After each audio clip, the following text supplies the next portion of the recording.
ಎಲ್ಲ ಪತ್ರಿಕಾ ಮತ್ತು ಮಾಧ್ಯಮ ಮಿತ್ರರಿಗೆ ಶ್ರೀನಾಥ್ ಶೈವ ಕ್ಷೇತ್ರ ಸಂರಕ್ಷಣಾ ಸಮಿತಿಯ ಪರವಾಗಿ ಸ್ವಾಗತ ಬಯಸ್ತೀನಿ. ಮೊದಲಿಗೆ ಏನು ನಾನು ಪತ್ರಿಕಾ ಪ್ರಕಟಣೆ ಕೊಟ್ಟಿದ್ದೇನೆ ಇದನ್ನು ಒಂದ್ಸಾರಿ ಓದ್ಬಿಡ್ತೀನಿ. ಪುತ್ತೂರು ಶ್ರೀ ಮಹಾಲಿಂಗೇಶ್ವರ ದೇವಸ್ಥಾನದಲ್ಲಿ ಪ್ರತಿ ವರ್ಷ ಜಾತ್ರೋತ್ಸವದ ಧ್ವಜಾರೋಹಣ ಹಾಗೂ ಧ್ವಜ ಅವರೋಹಣ ಮಾಡುವ ಜವಾಬ್ದಾರಿ ಅನುಮತಿ ಇರುವುದು ದೇವಸ್ಥಾನದಲ್ಲಿ ಕಾಯಂ ಪದಾರ್ಥ ಹುದ್ದೆಗಳಲ್ಲಿರುವ ನೌಕರರಿಗೆ ಮಾತ್ರ.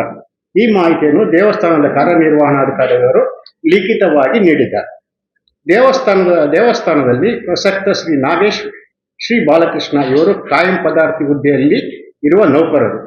ಸದರಿ ದೇವಸ್ಥಾನದಲ್ಲಿ ಗರ್ಭಗುಡಿಯ ಎಡನಾಡಿಗೆ ಪ್ರವೇಶಿಸುವ ಅವಕಾಶ ಇರುವುದು ದೇವಾಲಯದ ತಂತ್ರಿಗಳಿಗೆ, ಅರ್ಚಕರಿಗೆ, ಸಂಬಂಧಪಟ್ಟ ನೌಕರರಿಗೆ ಮಾತ್ರ ಎಂಬುದು ದೇವಸ್ಥಾನದ ಅಧಿಕೃತ ಮಾಹಿತಿ.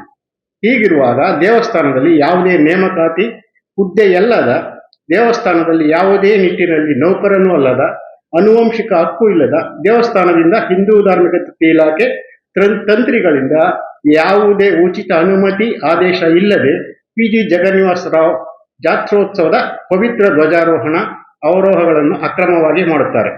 ಅದೇ ರೀತಿ ಪಿ.ಜಿ. ಜಗನ್ನಿವಾಸರವರ ಸಹೋದರ ಪಿ.ಜಿ. ಚಂದ್ರಶೇಖರ್, ಪಿ.ಜಿ. ಜಗನ್ನಿವಾಸರವರು, ಇವರ ಪುತ್ರ ಕೃಷ್ಣಾಜೆ ಇವರು ಜಾತ್ರೋತ್ಸವದ ಧನುಪೂಜೆ ಸೇರಿದಂತೆ ಪಂಚಪರ್ವಗಳ ವಿಶೇಷ ದಿನಗಳಂದು ಯಾವುದೇ ಅನುಮತಿ ಇಲ್ಲದೆ ಅನಧಿಕೃತವಾಗಿ ಅಕ್ರಮವಾಗಿ ದೇವಸ್ಥಾನದ ಗರ್ಭಗುಡಿಯ ಎಡನಾಡಿಗೆ ಪ್ರವೇಶಿಸುತ್ತಾರೆ.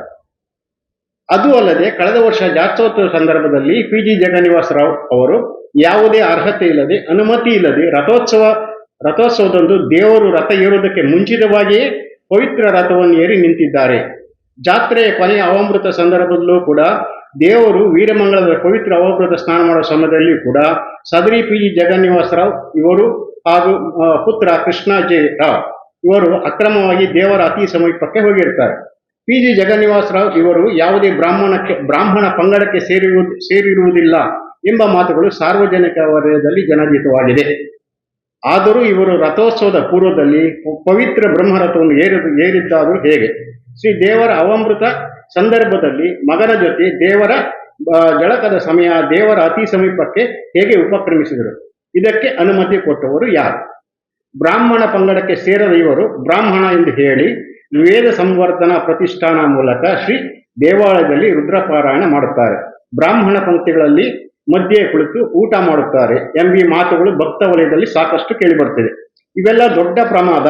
ಶ್ರೀ ದೇವಾಲಯದ ಶುದ್ಧ ಪಾವಿತ್ರತೆಗೆ ಭಂಗವನ್ನುಂಟು ಮಾಡತಕ್ಕ ಅಂಶಗಳೇ ಆಗಿರುತ್ತದೆ. ಇದೀಗ ಪಿ.ಜಿ. ಜಗನ್ನಿವಾಸರವರ ಮಗ ಕೃಷ್ಣಾಜಿರಾವ್ ವಿರುದ್ಧ ಸಹಪಾಠಿ ಹಿಂದೂ ಹುಡುಗಿಗೆ ಮದುವೆಯಾಗುವಂತೆ ನಂಬಿಸಿ ಮಗು ಕರುಣಿಸಿ ನಂತರ ಮದುವೆ ಆಗಲ್ಲ ಎಂದು ಮೋಸ ಮಾಡಿದ್ದಾನೆ ಎಂಬ ಕ್ರಿಮಿನಲ್ ಆಪಾದನೆ ಇದ್ದು ಪ್ರಕರಣ ತನಿಖೆ ವಿಚಾರದಲ್ಲಿ ಇರುವುದು ಎಲ್ಲರಿಗೂ ತಿಳಿದಿರುತ್ತದೆ. ಈ ಪ್ರಕರಣದಲ್ಲಿ ಪಿ.ಜಿ. ಜಗನ್ನಿವಾಸರವರು ತನ್ನ ಮಗನನ್ನು ಅದೇ ಯುವತಿಯೊಂದಿಗೆ ಮದುವೆ ಮಾಡಿಸುತ್ತೇನೆಂದು ಅವರು ಪೊಲೀಸ್ ಠಾಣೆಯಲ್ಲಿ ದೃಢಪತ್ರ ಕೊಟ್ಟಿದ್ದರು. ನಂತರ ಮದುವೆ ಮಾಡಿಸದೆ ವಚನಭ್ರಷ್ಟರಾಗಿ ಮೋಸ ಮಾಡಿರುತ್ತಾರೆ ಎಂದು ಸಂತ್ರಸ್ತ ಯುವತಿಯ ತಾಯಿ ಬಹಿರಂಗವಾಗಿ ಆಪಾದಿಸಿರುತ್ತಾರೆ. ಇದು ಮಾಧ್ಯಮಗಳಲ್ಲಿ ಪ್ರಸಾರಗೊಂಡಿರುತ್ತದೆ. ಇಂತಹ ಆರೋಪಗಳ ಸರಮಾಲೆಯನ್ನು ಹೊಂದಿರುವ ಶ್ರೀ ಪಿ.ಜಿ. ಜಗನ್ನಿವಾಸರಾವ್ ಇವರು ದೇವಸ್ಥಾನದ ಜಾತ್ರೋತ್ಸವದಲ್ಲಿ ಪವಿತ್ರ ಧ್ವಜಾರೋಹಣ ಮಾಡಿದರೆ, ಗರ್ಭಗೃಹದ ಎಡನಾಡಿ ಪ್ರವೇಶಿಸಿದರೆ ಅದು ಹಿಂದೂ ಭಕ್ತಗಳ ಧಾರ್ಮಿಕ ನಂಬಿಕೆಗೆ, ಭಾವನೆಗಳಿಗೆ ಘಾಸಿ ಉಂಟು ಮಾಡುವುದಂತಾಗುತ್ತದೆ. ಒಂದು ವೇಳೆ ಪಿ.ಜಿ. ಜಗನ್ನಿವಾಸರಾವ್ ಇವರು ಜಾತ್ರೋತ್ಸವದ ಧ್ವಜಾರೋಹಣ ಮಾಡಿದರೆ ಅದು ದೇವಸ್ಥಾನದ ಇತಿಹಾಸದಲ್ಲೇ ಕಪ್ಪು ಚುಕ್ಕೆಯಾಗಲಿದೆ. ಮಾತ್ರವಲ್ಲ, ಶ್ರೀ ಮಹಂತೋಬಾರ ಎಂಬ ಹೆಗ್ಗಳಿಕೆಯ ದೇವಸ್ಥಾನದ ಘನತೆ, ಗೌರವ, ಪಾವಿತ್ರತೆ, ಶುದ್ಧತೆಗಳಿಗೆ ಕೂಡ ಧಕ್ಕೆಯನ್ನುಂಟು ಮಾಡುವುದೇ ಆಗಿರುತ್ತದೆ. ದೇವಸ್ಥಾನದಲ್ಲಿ ಕಾಯಂ ಪದಾರ್ಥಿ ಹುದ್ದೆಯ ನೌಕರರು ಈ ಹಿಂದಿನಿಂದ ಧ್ವಜಾರೋಹಣ ನಡೆಸುತ್ತಾ ಬಂದಿರುವುದು ಸಂಪ್ರದಾಯ ಮತ್ತು ನಿಯಮ.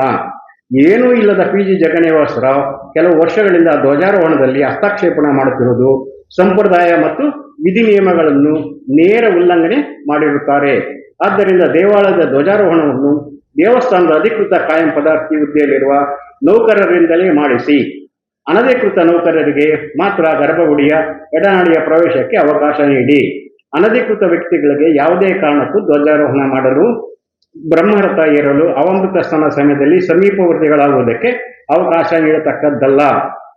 ಎಂದು ದೇವಾಲಯದ ತಂತ್ರಿಗಳಲ್ಲಿ, ಆಡಳಿತ ಮಂಡಳಿಯವರಲ್ಲಿ, ಹಿಂದೂ ಧಾರ್ಮಿಕ ದತ್ತಿ ಅಧಿಕಾರಿಗಳಲ್ಲಿ ಮಾಧ್ಯಮಗಳ ಮುಖಾಂತರ ಕಳಕಳಿಯ ವಿನಂತಿ ಮಾಡಿಕೊಳ್ಳುತ್ತೇನೆ. ಈ ಬಗ್ಗೆ ಈಗಾಗಲೇ ದೇವಾಲಯದ ಆಡಳಿತ ವರ್ಗಕ್ಕೆ, ಇಲಾಖಾಧಿಕಾರಿಗಳಿಗೆ ಲಿಖಿತ ಮನವಿ ಸಲ್ಲಿಸಲಾಗಿದ್ದು, ಆದಾಗ್ಯೂ ಧಾರ್ಮಿಕ ಚಟುವಟಿಕೆಗಳು ಅಪವ್ಯಾಸ ಅವಕಾಶ ಕೊಟ್ಟರೆ ಅಂತವರ ವಿರುದ್ಧ ಸಮಸೃಷ್ಟಿ ಹಾಗೂ ವೈಯಕ್ತಿಕ ಕಾನೂನು ಹೋರಾಟ ನಡೆಸುವುದು. ಇಲ್ಲಿ ಪ್ರಸ್ತುತಪಡಿಸಲಾದ ವಿಚಾರಗಳು ಯಾರ ವಿರುದ್ಧವೂ ದ್ವೇಷದ ಭಾವನೆಯಿಂದಲೂ ಕೂಡಿದ್ದಲ್ಲ, ಎಲ್ಲದನ್ನೂ ಸ್ಪಷ್ಟಪಡಿಸುತ್ತೇನೆ. ಈಗ ಈ ಜಗನ್ನಿವಾಸರಾವ್ ಮತ್ತು ಇವರು ದೇವಸ್ಥಾನದ ಇದಕ್ಕೆ ಅನಧಿಕೃತ ವ್ಯಕ್ತಿಗಳು. ನಿಮ್ಮ ರೀತಿ ಎಲ್ಲ ರೀತಿ ಅವರು ಭಕ್ತರಾಗಿ ಬರಬೇಕು, ಭಕ್ತರಾಗಿ ಬರಬೇಕು. ಅನಧಿಕೃತವಾಗಿ 4-5 ವರ್ಷಗಳಿಂದ ದೇವಸ್ಥಾನದ ಮುಖಮಂಟಪ, ಮಧ್ಯ ಮಂಟಪ ಪ್ರವೇಶ ಮಾಡ್ತಕ್ಕಂಥದ್ದು, ದೇವತಾ ಕಾರ್ಯಗಳಲ್ಲಿ ದೇವರು ಇದರಿಂದ ಸೇರಿಕೊಳ್ಳೋದು, ಇದನ್ನೆಲ್ಲ ಮಾಡ್ತಾ ಇದ್ದಾರೆ. ಇದು ಕಾನೂನು ಬಾಹಿರವಾದ ಕೃತ್ಯ. ಇದನ್ನ ನಾವು ಕೇಳಿದ್ವಿ, ಅದನ್ನ ಧಾರ್ಮಿಕ ದತ್ತಿ ಇಲಾಖೆಯಿಂದ ಅವರು ಕೂಡ ಅದನ್ನ ಕೊಟ್ಟಿದ್ದಾರೆ. ಇವ್ರು ಯಾವ ರೀತಿ ದೇವಸ್ಥಾನದ ಎಡನಾಡಿ ಅಂದ್ರೆ ಮುಖಮಂಟಪ ಇದರಲ್ಲಿ ಪ್ರವೇಶ ಮಾಡ್ತಾರೆ? ಈಗ ನನಗೆ ಕೆಲವು ಮಾಹಿತಿಗಳು ಬಂತು. ಈಗ ಧ್ವಜಾರೋಹಣಕ್ಕೆ ತಂತ್ರಿಗಳು ಹೇಳಿದಾಗ ಮಾಡ್ತೀವಿ. ತಂತ್ರಿಗಳು ನೀವು ಯಾರು ಸಂಪರ್ಕನೇ ಮಾಡಿಲ್ಲ. ನಾನು ಇವತ್ತು ಬೆಳಗ್ಗೆ ಅವ್ರನ್ನ ಸಂಪರ್ಕ ಮಾಡಿ ಆನಂತರ ನಾನು ಇಲ್ಲಿ ಬಂದದ್ದು. ನಾಗೇಶ್ ತಂತ್ರಿಗಳನ್ನ ಅಲ್ಲಲ್ಲ, ಇರಿ ಒಂದು ನಿಮಿಷ. ರವೀಶ್ ತಂತ್ರಿ ಅಲ್ಲ, ರವೀಶ್ ತಂತ್ರಿ ಅವ್ರನ್ನ ಬೆಳಗ್ಗೆ ಕನ್ಸಲ್ಟ್ ಮಾಡಿದ್ದೀನಿ. ಅವರು ತಂತ್ರಿಗಳು. ಈಗ ನಮ್ಮ ದೇವಸ್ಥಾನದ ಮಹಾಲಿಂಗೇಶ್ವರ ದೇವಸ್ಥಾನ ತಂತ್ರಿಗಳು. ಫೋನಲ್ಲಿ ದೂರವಾಣಿ ಮುಖಾಂತರ ಮಾತಾಡಿದ್ದೀನಿ. ಅವ್ರು ಏನ್ ಹೇಳ್ತಾರೆ, ಈ ವಿಚಾರವಾಗಿ ನನ್ನನ್ನು ಯಾರು ಸಂಪರ್ಕ ಮಾಡಿಲ್ಲ. ಇನ್ನೊಂದು ಈ ವಿಷಯಕ್ಕೂ ನನಗೂ ಸಂಬಂಧ ಇಲ್ಲ ಅಂತಂದ್ರೆ ಅವ್ರು ಹೇಳೋದು ಕರೆಕ್ಟ್. ಯಾಕೆಂದ್ರೆ ಇದು ಧಾರ್ಮಿಕ ವಿಧಿವಿಧಾನಗಳನ್ನು ಮಾಡ್ತಕ್ಕಂಥದ್ದು ಅವರು ತಂತ್ರಿಗಳು. ಇದು ನೇಮಕ ಮಾಡಿ ನೀನ್ ಧ್ವಜಾರೋಹಣ ಮಾಡೋ, ನೀನ್ ಪ್ರಸಾದ ಕೊಡು ಅಂತ ಹೇಳ್ತಕ್ಕಂಥದ್ದು ಆಡಳಿತ ಮಂಡಳಿಗೆ ಸಂಬಂಧಪಟ್ಟದ್ದು. ಇದು ಸಂಪೂರ್ಣವಾಗಿ ತಂತ್ರಿಗಳಿಗೆ ಸಂಬಂಧಪಟ್ಟ ವಿಚಾರನೇ ಅಲ್ಲ. ಅವ್ರೇನಿದ್ರು ಶಾಂತಿ ಮಾಡು, ಕೀಳು ಶಾಂತಿ ಮೇಲ್ ಶಾಂತಿ ಅದು ಇದು ಮಾಡ್ತಕ್ಕಂಥದ್ದು, ಅಲ್ಲಿ ಜಾತ್ರಾ ರಥೋತ್ಸವಕ್ಕೆ ಹವನ ಹೋಮ ಇದು ಮಾಡಿ ಕೊಡ್ತಕ್ಕಂಥದ್ದು ಅಷ್ಟೇ ಅವ್ರ ಕೆಲಸ. ಅದನ್ನು ಹೊರತುಪಡಿಸಿ ಅವರಿಗೆ ಈ ಒಂದು ಜವಾಬ್ದಾರಿಯುತ ಕೆಲಸಗಳು ಅವ್ರಿಗಿಲ್ಲ. ಇದಿರ್ತಕ್ಕಂಥದ್ದು ಕಾರ್ಯನಿರ್ವಹಣಾಧಿಕಾರಿಗಳಿಗೆ.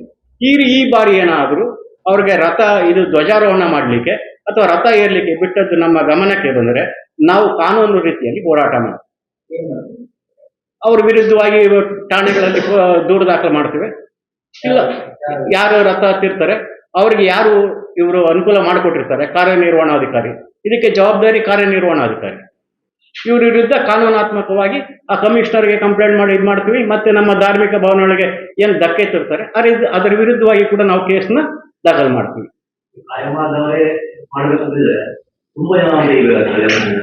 ಎಲ್ಲ ತೆಗಿಬೇಕು ಅಂತ ನಾನು ಹೇಳ್ತಾ ಇಲ್ಲ. ಆ ಒಂದು ಧ್ವಜಾರೋಹಣಕ್ಕೆ ಯಾರು ಯೋಗ್ಯರು ಅಂತ ಹೇಳಿ ಮೊದಲೇ ದೇವಸ್ಥಾನದಲ್ಲಿ ಇದಿರ್ತದೆ.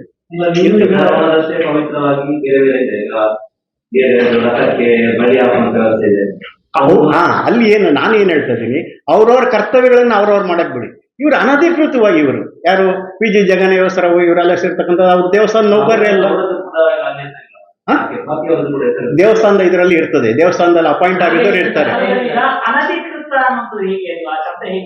ಈಗ ನೋಡಿ, ನೀವು ಏನೇ ಮಾಡಿದ್ರು ಅಲ್ಲಿ ಬರೀ ಭಕ್ತರಾಗಿ ಹೋಗ್ಬೇಕು. ಹೌದು, ಭಕ್ತರಾಗಿ ಹೋಗ್ಬೇಕು, ಭಕ್ತರಾಗಿ ಬರ್ಬೇಕು. ನಾವು ಭಕ್ತರು ಹೌದು. ನಮ್ಮನ್ನು ಮಧ್ಯೆ ಇದಕ್ಕೆ ಗರ್ಭಗುಡಿ ಸಮೀಪಕ್ಕೆ ಬಿಡ್ತೀರಾ?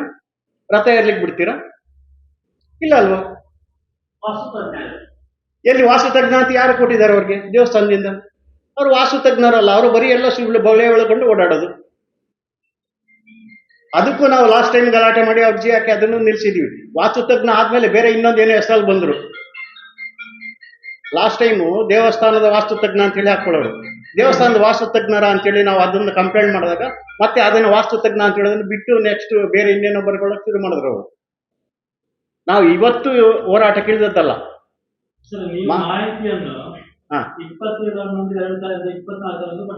ಹೌದು, ಅದೇ ಇದು ಇವತ್ತಿಂದ ನಾವು ಮಾಡ್ತಾ ಇರೋದಲ್ಲ. ಸುಮಾರು 7-8 ವರ್ಷದಿಂದ ನಾವು ಹೋರಾಟ ಮಾಡ್ತಾ ಇದೀವಿ. ಅದಕ್ಕೆ ಮುಂಚೆನೆ ಜಗನ್ನಿವಾಸರಾವ್ ದೇವಸ್ಥಾನದ ಎಡನಾಡಿಗಳನ್ನು ಪ್ರವೇಶ ಮಾಡ್ತಾ ಇದ್ರು. ವಾಸ್ತುತಜ್ಞ ಅಂತ ಹೇಳ್ಕೊಂಡು ಓಡಾಡ್ತಾ ಇದ್ವು. ಅದನ್ನೆಲ್ಲ ತಗೊಳ್ಳೋದಕ್ಕೆ ಅವಾಗಲೇನೆ ನಾವು ಮಾಹಿತಿ ಮಾಡ್ತಾ ಇರೋದು. ಅರ್ಥ ಆಯ್ತಾ? ಈಗ ಜಾತ್ರೋತ್ಸವ ಸಂದರ್ಭದಲ್ಲಿ ಮತ್ತೆ ಈಗ ಧ್ವಜಾರೋಹಣಕ್ಕೆ ಬರ್ತಾರೆ. ಅದಕ್ಕೋಸ್ಕರ ಈಗ ನಾವು ಈ ಪ್ರೆಸ್ ಮೀಟ್ ಮಾಡ್ತಾ ಇರೋದು. ಯಾರು ತಂತ್ರಿಗಳು? ಅಧಿಕೃತ ನಾಗೇಶ್ ಅಂತ ಹೇಳಿಲ್ಲ, ರವೀಶ್. ಧ್ವಜಾರೋಹಣ ಮಾಡ್ಲಿಕ್ಕೆ ಅವರು ದೇವಸ್ಥಾನದವರೇ ಇರ್ತಾರೆ, ಅಪಾಯಿಂಟ್ ಆಗಿದ್ದಾರೆ. ಅವರು ನಮ್ಮ ಮಾಹಿತಿ ನಮ್ಗೆ ಕೊಟ್ಟಿದ್ದಾರೆ, ಕಾರ್ಯನಿರ್ವಹಣಾಧಿಕಾರಿ. ಅದ್ರ ಪ್ರಕಾರ ಅವ್ರು ಮಾಡ್ಲಿ. ಹೌದು.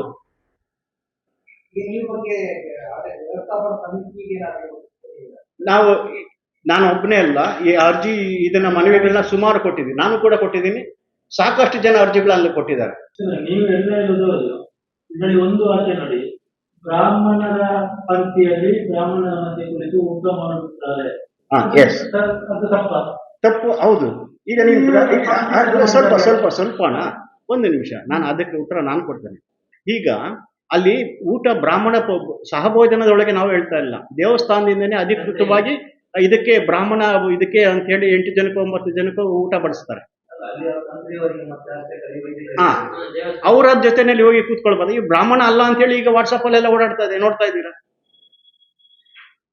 ಅದಕ್ಕೊಂದು ಗೌರವ ಉಂಟು. ನಾನು ಪಂಕ್ತಿ ಭೋಜನ ಇದು ಮಾಡ್ತಾ ಇದಾರೆ ಅಂತಲ್ಲ ಹೇಳ್ತಾ ಇರೋದು. ಹೌದು, ಇಲ್ಲ ಅಂತ ನಾನು ಹೇಳಿಲ್ಲ. ಆಗ್ಬಹುದು, ಇಲ್ಲ ಅಂತ ನಾವು ಹೇಳಿದಿಲ್ಲ ಸರ್. ಯಾಕಂದ್ರೆ ಮೊದ್ಲಿಂದನೂ ಎಲ್ಲಾ ಇದರಲ್ಲೂ ಪುರಾಣದಲ್ಲೂ ಅದೇ ಹೇಳ್ಕೊಂಡು ಬಂದಿದೆ, ಯಾರು ಹುಟ್ಟಿನಿಂದ ಬ್ರಾಹ್ಮಣ ಅಲ್ಲ ಅಂತಾನೆ ಹೇಳ್ತಾ ಇದ್ದಾರೆ. ಅರ್ಥ ಆಯ್ತಾ? ಈ ಜಾತಿ ಒಂದು ಸುಳ್ಳು ಹೇಳ್ಕೊಂಡು ಯಾಕೆ ಬರ್ಬೇಕು? ಈಗ ವಾಟ್ಸಪ್ ಅಲ್ಲೆಲ್ಲ ಹರಿದಾಡ್ತಾ ಇದೆ, ಇವರು ಬ್ರಾಹ್ಮಣರೇ ಅಲ್ಲ ಅಂತ ಹೇಳಿ.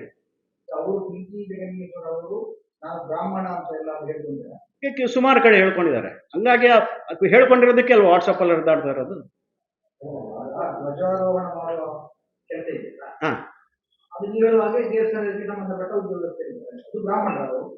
ಅಲ್ವ ನೋಡಿ ಸರ್, ಧಾರ್ಮಿಕ ದತ್ತಿ ಇಲಾಖೆಯಲ್ಲಿ ಇಂಥವ್ರನ್ನೇ ನೇಮಕ ಮಾಡಿದ್ರು, ಬ್ರಾಹ್ಮಣರೇ ಮಾಡಬೇಕಂತ ಏನಿಲ್ಲ. ಅರ್ಥ ಆಯ್ತಾ? ಯಾವುದೇ ಕಾರ್ಯಗಳಿಗೆ ಹಿಂದಿನಿಂದ ಏನ್ ಸಂಪ್ರದಾಯ ಬಂದಿದೆ ಅದನ್ನ ಮುಂದುವರಿಸಿ. ನಾವು ಅಲ್ಲಿ ಬ್ರಾಹ್ಮಣರಾಗಿರ್ಬೋದು, ಶೂದ್ರರಾಗಿರ್ಬೋದು, ಇನ್ನೊಬ್ರಾಗಿರ್ಬೋದು, ಅಲ್ಲಿ ಏನು ನೇಮಕ ಇದೆ ಅದನ್ನ ಅವ್ರು ಮಾಡ್ತಾರೆ. ಅದನ್ನ ಬಿಟ್ಟು ನೀನು ಅನಧಿಕೃತವಾಗಿ ಹೋಗಿ ಮಾಡ್ತಕ್ಕಂಥದ್ದು ತಪ್ಪಲ್ವಾ? ಅದನ್ನೇ ನಾನು ಹೇಳ್ತಾ ಇರೋದು. ಅಲ್ಲಿ ಆ ದೇವಾಲಯದ ಸಂಪ್ರದಾಯ ಏನಿರ್ತದೆ ಅದ್ರ ಬದ್ಧವಾಗಿ ಮಾಡ್ಲಿ.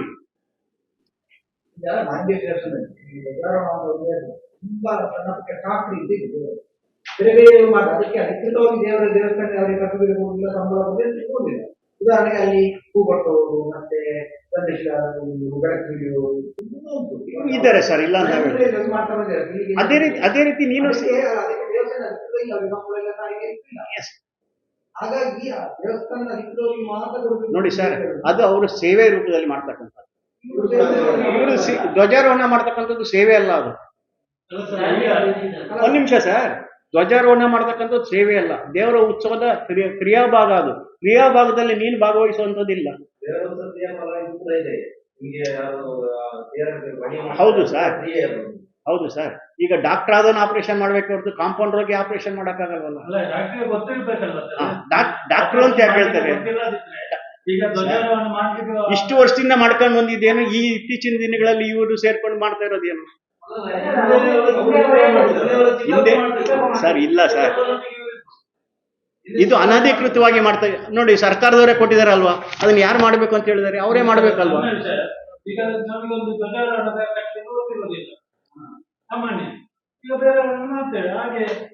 ಸರ್ ಹೌದು, ಸರಿ ಸರ್, ಇಲ್ಲ ಅಂತ ಹೇಳಲ್ಲ. ನೀವು ಒಬ್ಬ ಅತಿಥಿನ ಗೆಸ್ಟ್ ನ ಇದ್ ಮಾಡ್ಕೊಂತೀರ. ಒಂದು ಸಾಮಾನ್ಯವಾಗಿ ಹೇಳುವ, ಒಂದು ನಮ್ಮ ರಾಷ್ಟ್ರಧ್ವಜನ ಇದನ್ನ ಆರೋಹಣ ಮಾಡ್ಲಿಕ್ಕೆ ಯಾವ್ದೊಬ್ಬ ವ್ಯಕ್ತಿನ ನೀವು ಅಲ್ಲ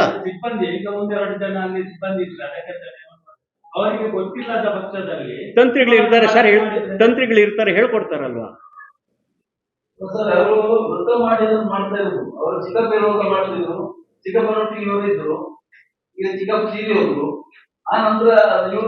ಸರ್ ದಾಖಲೆಗಳಲ್ಲಿ ಎಲ್ಲೂ ಏನು ಹೇಳಿಲ್ಲ ಸರ್, ಅವ್ರು ಮಾಡ್ತಾ ಇದ್ರು ಅಂತ ಎಲ್ಲೂ ಹೇಳಿಲ್ಲ. ಅದು ಸೇವೆ ಅಷ್ಟೇ. ಅರ್ಥ ಆಯ್ತಾ? ಹೌದು ಸರ್, ನಾನು ಹೇಳ್ತಾ ಇರೋದು ಇಷ್ಟೇ. ನೀವು ಯಾವ ರೀತಿ ಪ್ರವೇಶ ಕೊಡ್ತಾ ಇದ್ದೀರಾ? ಈಗ ಹೂವು ಕಟ್ತಾರೆ, ಕಸ ಗುಡಿಸ್ತಾರೆ, ಮತ್ತೊಂದು ಮಾಡ್ತಾರೆ, ಪ್ರತಿಯೊಂದು ಮಾಡ್ತಾರೆ, ಅದೊಂದು ಸೇವಾ ರೂಪದಲ್ಲಿ. ಅವ್ರನ್ನ ಎಲ್ಲರನ್ನ ಒಳಗಡೆ ಇದಕ್ಕೆ ಬಿಡಿ, ಗರ್ಗಬಿಡಿ ಬಳಿ ಬಿಡಿ, ಯಾಕೆ ಬಿಡ್ತಾ ಇಲ್ಲ? ಅವರು ಭಕ್ತರೇ ಅಲ್ವಾ? ಅವರು ನಮ್ಮ ಭಕ್ತರೇ ಅಲ್ವಾ?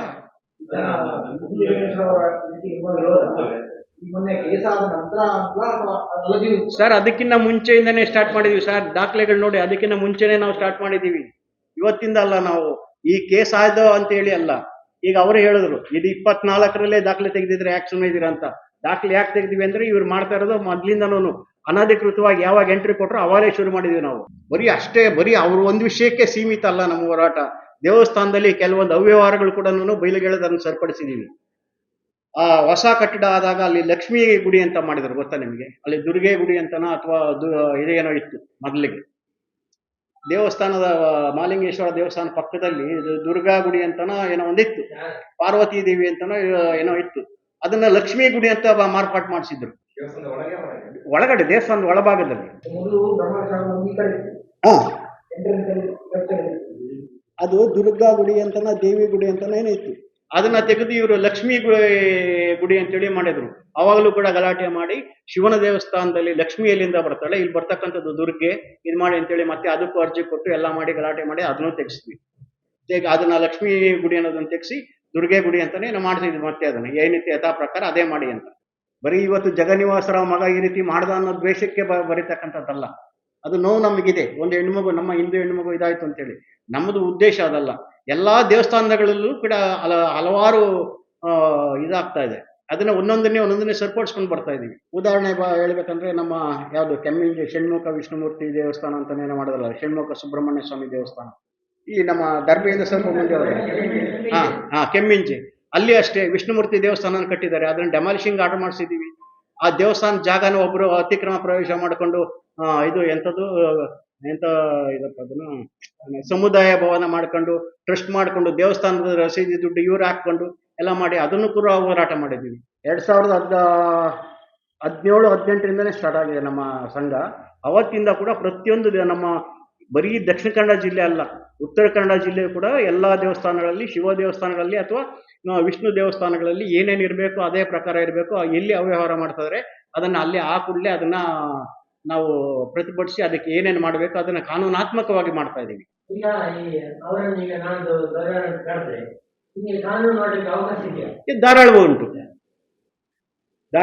ಹೇಗೆ ನಿಮ್ಮ ನಂಬಿಕೆ ಧಕ್ಕೆ ಆಗಿದೆ?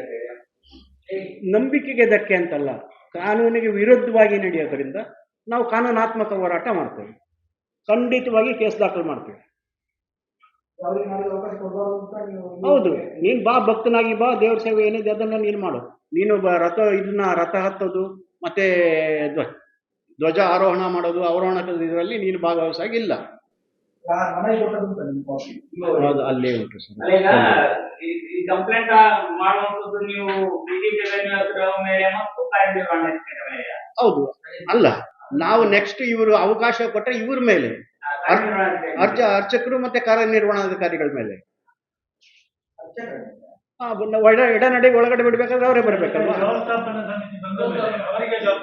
ಸರ್? ವ್ಯವಸ್ಥಾಪನಾ ಸಮಿತಿಗೂ ಇದಕ್ಕೂ ಸಂಬಂಧ ಇಲ್ಲ ಸರ್. ವ್ಯವಸ್ಥಾಪನಾ ಸಮಿತಿ ಸ್ವಲ್ಪ ಹೇಳ್ತೀನಿ ಸರ್. ನಮ್ಮಲ್ಲಿ ಎಲ್ಲ ಮಿಸ್ಗೈಡ್ ಆಗಿರೋದು ಅದೇ ಸರ್. ದಕ್ಷಿಣ ಕನ್ನಡ ಜಿಲ್ಲೆನಲ್ಲಿ ಮಿಸ್ಗೈಡ್ ಆಗ್ತಾ ಇರೋದು ಅದೇ ಸರ್. ವ್ಯವಸ್ಥಾಪನಾ ಸಮಿತಿ ಬಂದ್ಬಿಡ್ತಾರೆ, ಮಾಡ್ಬಿಡ್ತಾರೆ. ವ್ಯವಸ್ಥಾಪನಾ ಸಮಿತಿ ಇರ್ತಕ್ಕಂಥದ್ದು ಅವರ ಕಾರ್ಯಗಳೇನಪ್ಪಾ ಅಂದ್ರೆ ಯಾವುದೇ ಒಂದು ಭಕ್ತಾದಿಗಳಿಗೆ ಅನಾನುಕೂಲ ಆಗದಿರ ಅದನ್ನ ಸರಿಪಡಿಸಿಕೊಂಡು ವ್ಯವಸ್ಥೆ ಮಾಡ್ತಕ್ಕಂಥದ್ದು ಸರ್. ಇದು ಸಿ ಗ್ರೇಡ್ ಹೌದಾ? ಹಾಗಾಗಿ ಅಲ್ಲಿ ಇದ್ದಾರೆ ಕಾರ್ಯನಿರ್ವಹಣಾಧಿಕಾರಿ sir. C grade A grade ಆಗಿ. ಈಗ ಸಿ ಗ್ರೇಡ್ ಅಲ್ಲಿ ವ್ಯವಸ್ಥಾಪನಾ ಸಮಿತಿಯವರೇ ಜವಾಬ್ದಾರರು ಎಲ್ಲದೂ. ಅಲ್ಲಿ ವ್ಯವಸ್ಥಾಪನಾ ಸಮಿತಿಯವರೇ ಜವಾಬ್ದಾರಲ್ಲ ಸರ್. ಅಲ್ಲಿ ತಹಸೀಲ್ದಾರ್ ಅಧ್ಯಕ್ಷರಾಗಿರ್ತಾರೆ ಸರ್. ಅಲ್ಲಿ ತಹಸೀಲ್ದಾರು ಅಥವಾ ಅಲ್ಲಿ ಡೆಪ್ಯೂಟಿ ತಹಸೀಲ್ದಾರು ಇರ್ತಾರೆ ಸರ್. ಸರ್ ನೀವು ನಿರ್ಣಯ ಮಾಡಿ ಅಪ್ರೂವಲ್ಗೆ ಯಾರು ಕಳಿಸ್ತೀರಾ ಸರ್?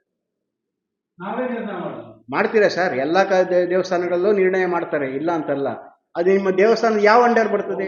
ಧಾರ್ಮಿಕ ದತ್ತಿ ಇಲಾಖೆಗೆ ಬಂದ್ರೆ ಅಲ್ಲಿ ತಹಸೀಲ್ದಾರ್ ಅಲ್ಲಿ ತಹಸೀಲ್ದಾರ್ ಇರ್ತಾರೆ, ಇಲ್ಲ ಅಂತಂದ್ರೆ ಅಲ್ಲಿಂದ ಡೆಪ್ಯೂಟಿ ತಹಸೀಲ್ದಾರ್ ಇರ್ತಾರೆ ಸರ್. ಡಿಟಿ ಇದ್ದೇ ಇರ್ತಾರೆ ಸರ್.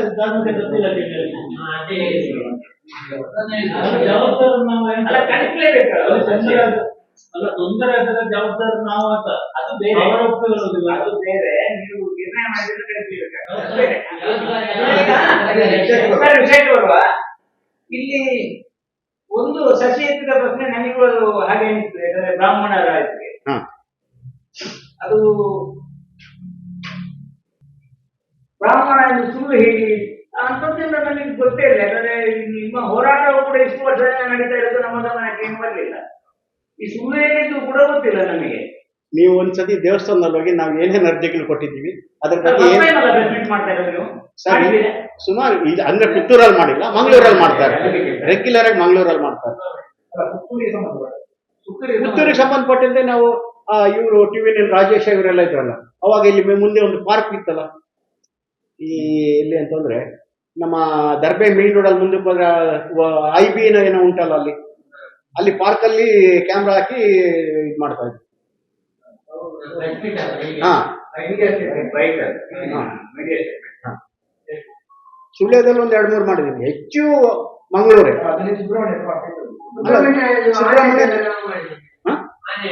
ಹಾ ಇಲ್ಲಿ ಪುತ್ತೂರಲ್ಲಿ ಒಂದ್ 2-3 ಅದೇ ಬೈಟ್ ಕೊಟ್ಟಿದ್ವಿ.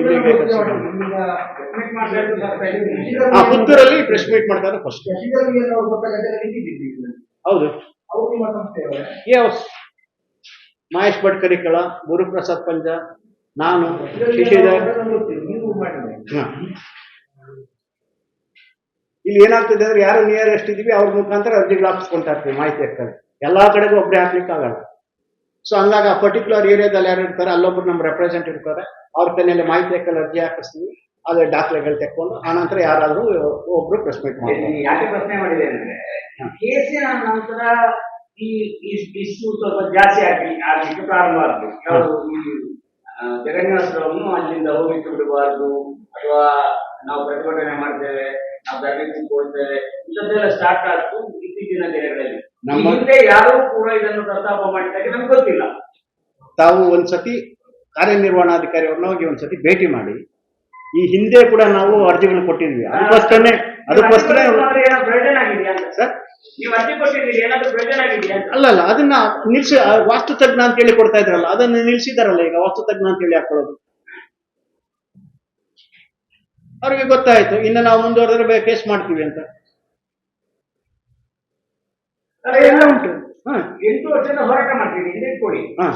8 ವರ್ಷದ ಕಳೆದ ವರ್ಷ ನೀವು ಹೇಳಿದ್ರೆ ಕಳೆದ ವರ್ಷ ಅವರು ಇದಕ್ಕೆ ಹಾಕಿದ್ದಾರೆ ಅಂತ, ಯಾವುದಕ್ಕೆ? ರಥಕ್ಕೆ. ರಥಕ್ಕೆ ಹಾಕಿದ್ದಾರೆ ಅಂತ ನೀವು ರಾಜ್ಯ ಮುಟ್ಟಿದ ಪ್ರಯೋಜನ. ಅದು ಆಮೇಲೆ ನಮಗೆ ಗೊತ್ತಾಗಿತ್ತು, ರಥ ಹತ್ತಿದ್ದಾದ್ಮೇಲೆ. ಅರ್ಥ ಆಯ್ತಾ? ಆಮೇಲೆ ಅವ್ರಿಗೆ ಏನೇನ್ ಬೇಕೋ ಎಲ್ಲ ಅಲ್ಲಿ ವ್ಯವಸ್ಥೆಗಳು ಮಾಡಿದ್ವಿ, ಮತ್ತೆ ಅವ್ರನ್ನ ಅಲ್ಲಿ ಬರ್ದಂಗೆ ಮಾಡಿ ಎಲ್ಲ ಮಾಡಿದ್ವಿ. ಆದ್ರೂ ಅನಧಿಕೃತವಾಗಿ ಬರ್ತಾನೆ ಇರ್ತಾರೆ. ಈಗ ಫೈನಲ್ ಆಗಿ ಈ ಸತಿ ರಥ ಹತ್ತಿದ್ರೆ ಅಥವಾ ಧ್ವಜಾರೋಹಣ ಇದು ಮಾಡಿದ್ರೆ ಖಂಡಿತವಾಗಿ ನಾವು ಕೇಸ್ ದಾಖಲು ಮಾಡ್ತೀವಿ, ಕೋರ್ಟ್ ಅಲ್ಲಿ ಕೇಸ್ ಮಾಡ್ತೀವಿ. ಪೊಲೀಸ್ನವ್ರಿಗೂ ಕಂಪ್ಲೇಂಟ್ ಕೊಡ್ತೀವಿ. ಯಾಕೆಂದ್ರೆ ಎಕ್ಸಿಕ್ಯೂಟಿವ್ ಆಫೀಸರ್ ಮೇಲೆ ಮಾಡಿದಾಗ ನಾವು ನೇರವಾಗಿ ಕೇಸ್ ಹಾಕಕ್ ಬರಲ್ಲ, ಸರ್ಕಾರದಿಂದ ಪರ್ಮಿಷನ್ ತಗೊಳ್ಬೇಕಾಗ್ತದೆ. ಅವರು ಧಾರ್ಮಿಕ ದತ್ತಿ ಇಲಾಖೆ ನೌಕರರ ಹೋಗ್ತಾರೆ. ಅರ್ಚಕರ ಮೇಲೆ ಕೊಡ್ಬೇಕಾದ್ರೆ ಏನು ನಮಗೇನು ಬೇಕಾಗಿಲ್ಲ, ಅರ್ಚಕ ದೇವಸ್ಥಾನದ ಪಾಯಿಂಟ್. ಧಾರ್ಮಿಕ ದತ್ತಿ ಇಲಾಖೆ ನೇಮಕಾತಿ ಅಲ್ಲ, ನೇಮಕಾತಿ ಧಾರ್ಮಿಕ ದತ್ತಿ ಇಲಾಖೆ ಮಾಡಿದ್ರು, ಅವರು ದೇವಸ್ಥಾನದ ಎಂಪ್ಲಾಯ್. ಇಲ್ಲಿ ಧಾರ್ಮಿಕ ದತ್ತಿ ಇಲಾಖೆ ಸ್ಯಾಲ್ರಿ ಕೊಡದೆ ದೇವಸ್ಥಾನದಿಂದ. ಹೌದು, ಅದೇ ಅದನ್ನೆಲ್ಲ ತಪ್ಪು. ಅದನ್ನ ಯಾವ್ದಕ್ಕೆ? ಅದು ಕಾರ್ಯನಿರ್ವಹಣಾಧಿಕಾರಿ. ಈಗ ಮನೆಗೆ ಯಜಮಾನ ಯಾರು? ಕಾರ್ಯನಿರ್ವಹಣಾಧಿಕಾರಿ ಅಲ್ವಾ? ಕಾರ್ಯನಿರ್ವಹಣಾಧಿಕಾರಿ ಮನೆ ಯಜಮಾನ ಅಲ್ಲಲ್ಲ, ಕೊಡಕ್ಕಾಗಲ್ಲ ಅಂತಲ್ಲ, ಮಾಡ್ತೀವಿ. ನೇರವಾಗಿ ಕೇಸ್ ಮಾಡ್ಲಿಕ್ಕೆ ಬರಲ್ಲ. ನಾವು ಕಮಿಷನರ್ ಹತ್ರದಿಂದ ಪರ್ಮಿಷನ್ ತಗೊಂಡು ಆಮೇಲೆ ಇದು ಮಾಡ್ಬೇಕು. ಅದಕ್ಕೋಸ್ಕರ ಏನ್ ಮಾಡ್ತೀವಿ, ಅವ್ರ ಮೇಲೆ ಪೊಲೀಸ್ನವ್ರು ಕಂಪ್ಲೇಂಟ್ ಕೊಡ್ತೀವಿ. ಪೊಲೀಸ್ನವ್ರು ಅವರೇ ಸರ್ಕಾರದ ಮೇಲೆ ಕೇಸ್ ಫೈಲ್ ಮಾಡೋದು ಅವ್ರಿಗೆ ಇರ್ತದೆ.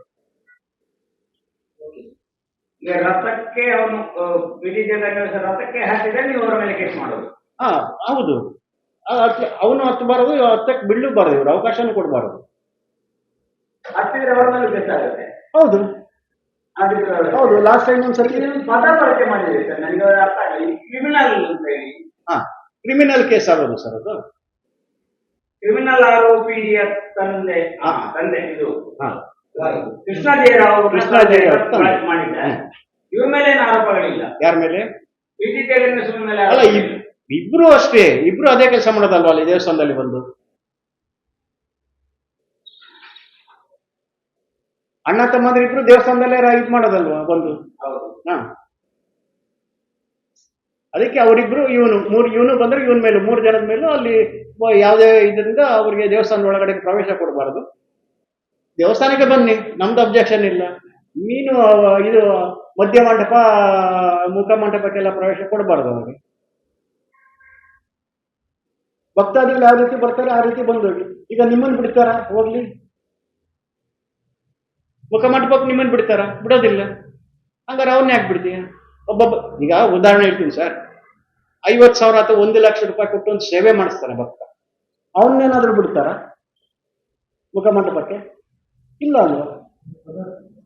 ಅದಕ್ಕೆ ಕಾನೂನು ಅವರದ್ದೇ ಆದಂತ ಒಂದು ಶಿಷ್ಟಾಚಾರ ಉಂಟಲ್ವಾ? ಅದನ್ನ ಶಿಷ್ಟಾಚಾರ ಉಲ್ಲಂಘನೆ ಮಾಡಿದ್ರೆ ಶಿಷ್ಟಾಚಾರ ಉಲ್ಲಂಘನೆ ಅಂದ್ರೆ ನಾವು ಕೇಸ್ ದಾಖಲು ಮಾಡಿ. ಸುದ್ದಿ ಚಾನಲ್, ಕ್ಷಣ ಕ್ಷಣದ ಸುದ್ದಿಗಾಗಿ. That's my gadget. Let's go have some fun then.